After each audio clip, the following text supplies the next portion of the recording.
ಮಾತ್ರ ಈ ಬೆಳಗಾವಿ ಅಧಿವೇಶನ ಆಗಿದೆ ಅನ್ನೋ ಒಂದು ಆರೋಪ ಈ ಭಾಗದ ಜನರು ಇರುವಂಥದ್ದು. ಈ ಭಾಗದ ಜನರ ಇದು ಧ್ವನಿ ಆಗ್ತಾ ಇಲ್ಲ, ಸುವರ್ಣಸೌಧ ಆಗ್ತಾ ಇಲ್ಲ, ಜೊತೆಗೆ ಏನು ಈ ಅಧಿವೇಶನೂ ಯಾವುದೇ ಉಪಯೋಗ ಆಗ್ತಿಲ್ಲ ಅನ್ನುವಂಥದ್ದು. ಆಡಳಿತ ಪಕ್ಷ ಶಾಸಕರು ಮಂತ್ರಿಗಳಿತ್ತು ನನ್ನೆಲ್ಲ ಹಿಡ್ಕೊಂಡು ನಾವು ಆಗಲಿ ಬೆಳವಣಿಗೆ ಆಗಲಿ ಅಭಿವೃದ್ಧಿ ಆಗಲಿ ಅಂತ ನಾವು ವಿಚಾರವನ್ನು ಮಾಡುವಂಥ ಎಲ್ಲರಿಗೂ ಜವಾಬ್ದಾರಿ ಇದೆ. ಎಲ್ಲರಿಗೂ ಒಂದು ಮಾತನ್ನು ಹೇಳಲಿಕ್ಕೆ ಬಯಸ್ತೀನಿ.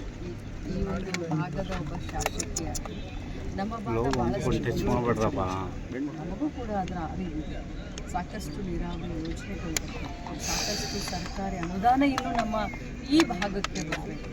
ಸೊ ಅದಕ್ಕೋಸ್ಕರ ನಿಮ್ಮ ರಾಜಕಾರಣ ಪಕ್ಕಕ್ಕಿಟ್ಕೊಂಡು ನನ್ನನ್ನು ಹಿಡ್ಕೊಂಡು ಮಾತಾಡ್ತಾರೆ.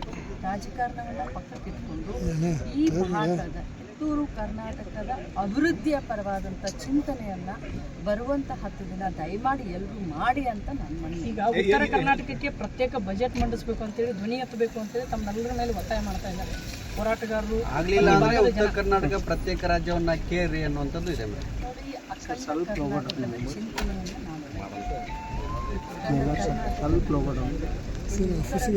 ದಕ್ಷಿಣ ಕರ್ನಾಟಕ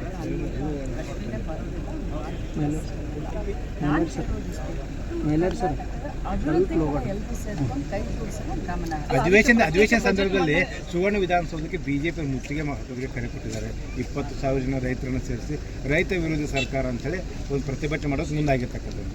ಬಿಜೆಪಿ ಅವರಿಗೆ ನೈತಿಕತೆ ಇಲ್ಲ, ರೈತರ ಬಗ್ಗೆ ಮಾತನಾಡುವಂಥ ನೈತಿಕತೆ ಇಲ್ಲ. 11 ರೈತರ ಹೋರಾಟ ಆಯಿತು. 120 ಜನ ತೀರ್ಕೊಂಡ್ರು.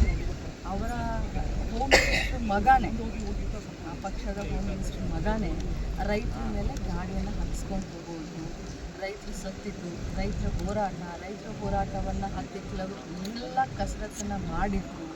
ಅದನ್ನು ಮಾಧ್ಯಮದವ್ರು ನೀವೇ ಸಹೋದರಗಳು ನಮಗೆ ತೋರಿಸಿದ್ದೀರಾ. ಬಿ ಜೆ ಪಿಗೆ ಯಾವ ನೈತಿಕತೆ ಇದೆ? ಗೋಲಿಬಾರವನ್ನು ಹಾವೇರಿಯಲ್ಲಿ ಮಾಡಿಸಿದಂಥ ಬಿ ಜೆ ಪಿ ಮಹದಾಯಿ ಯೋಜನೆ ಆಗಿದೆ ಅಂತ ಹೇಳಿ ಎಲೆಕ್ಷನ್ಗಿಂತ ಮುಂಚೆ ಹುಬ್ಬಳ್ಳಿ ಧಾರವಾಡದಲ್ಲಿ ಪೇಡೆಯನ್ನು ಹಂಚಿದಂಥ ಬಿ ಜೆ ಪಿ ಇವತ್ತು ಮೊಸಳೆ ಕಣ್ಣೀರನ್ನು ಸುರಿಸಿ ರೈತರು ಪರವಾಗಿದ್ದೀವಿ ಅಂತ ಹೇಳಿದ್ರೆ ದಯಮಾಡಿ ರೈತರು ಕೂಡ ಇವತ್ತು ಅರ್ಥ ಮಾಡ್ಕೊಳ್ಬೇಕು. ಯಾರು ನಿಮ್ಮ ಪರವಾಗಿದ್ದಾರೆ, ಯಾರು ನಿಮ್ಮ ಪರವಾಗಿ ಕಾಳಜಿಯನ್ನು ತೆಗೆದುಕೊಳ್ತಾರೆ. ವಿದ್ಯುತ್ ಶಕ್ತಿ ಕೊಟ್ಟಂಥವ್ರು ಯಾರು, ಪ್ರತಿಯಾಗಿ ವಿದ್ಯುತ್ ಶಕ್ತಿಯನ್ನು ಕೊಟ್ಟಂಥವ್ರು ಯಾರು, ಜೈ ಜವಾನ್ ಜೈ ಕಿಸಾನ್ ಅಂತ ಹೇಳಿದಂಥ